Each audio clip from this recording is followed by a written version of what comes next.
Di antara persoalan yang kita harus pahami adalah merenungkan masalah sampai pada klimaksnya. Ini di sini. Mungkin banyak yang belum paham. Artinya begini.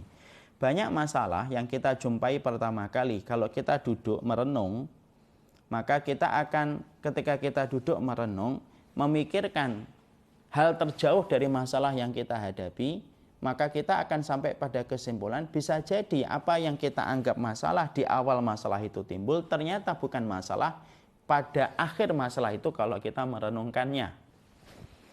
Karena banyak hal yang kadang-kadang kita anggap masalah, tapi justru sebenarnya itu bukan masalah. Kalau kita merenungkan dari awal sembari kita berevaluasi atas apa yang menjadi kekurangan kita. Ya. Makanya Masya Allah, inilah yang menjadikan kita diberikan oleh Allah akal, diberikan oleh Allah kemudian berpikir supaya kita bukan hanya berpikir dalam perkara-perkara yang tidak bermanfaat, tapi Allah menganugerahkan kepada manusia dia mampu berpikir karena sesungguhnya dengan berpikir itu dia bisa memikirkan sesuatu yang bisa memberikan kebaikan untuknya. Ini ada kisah nyata. Saya pernah membaca dalam satu kitab. Ada seorang suami ulama, dia mendapatkan istri yang super cerewet. Betul-betul super cerewet. Hampir-hampir sang ulama ini menceraikan istrinya karena super cerewetnya. Tapi Masya Allah, sang ulama itu tetap bertahan pada posisinya. Lalu dia berkata, jangan-jangan la'allahu yahsunu uqbahu. Ini kata-kata yang beliau sampaikan. La'allahu yahsunu uqbahu itu, moga-moga pada kecerewetan istriku ini ada kebaikan. Kebaikan itu yang beliau bayangkan saat itu bisa jadi mungkin anak saya yang akan saya dapatkan. Ternyata betul. Ternyata perkataan beliau ketika mengatakan la'allahu yahsunu uqbahu, ketika dia bersabar mendapatkan istri yang super cerewet, dia menganggap pertama kali itu masalah berat. Tapi ternyata kemudian Allah menganugerahkan kepadanya seorang anak yang luar biasa, alim, bertakwa. Dan anak itu ketika bertakwa, alim, dan akhirnya menjadi ulama, anak itu ditanya, apa sebab kesolehanmu? Banyak. Salah satunya adalah kesabaran bapak saya ketika menghadapi ibu saya. Masya Allah.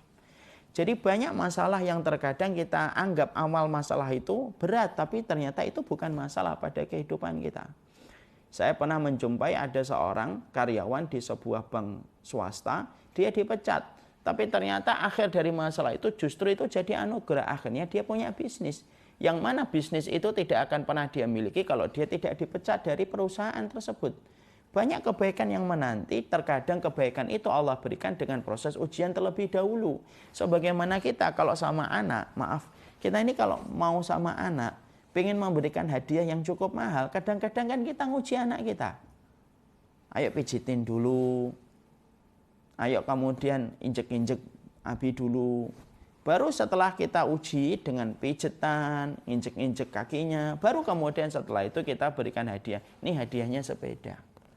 Semacam itu, terkadang ada kemiripan bahwasanya Allah ketika akan memberikan kebaikan, kadang-kadang memberikan masalah. Di mana akhir dari masalah itu ketika diridhoi dengan sikap ikhlas, dengan sikap pasrah, di ruang tunggu, maka Allah akan memberikan kebaikan. Makanya disitulah kita harusnya paham. Orang kalau mendapati masalah, hendaklah kata Syekh Abdul Qasim, hendaklah Syekh Abdul Malik, hendaklah dia duduk merenungkan. Ini masalah ini kalau berjalan terus klimaksnya sampai apa? Nah, ketika dia memikirkan klimaksnya, bisa jadi ketika dia merenungkan klimaksnya, di situ dia akan mendapatkan kebaikan dari apa yang dia dapatkan, karena terkadang banyak kemudahan itu didatangkan oleh Allah setelah Allah memberikan kesulitan.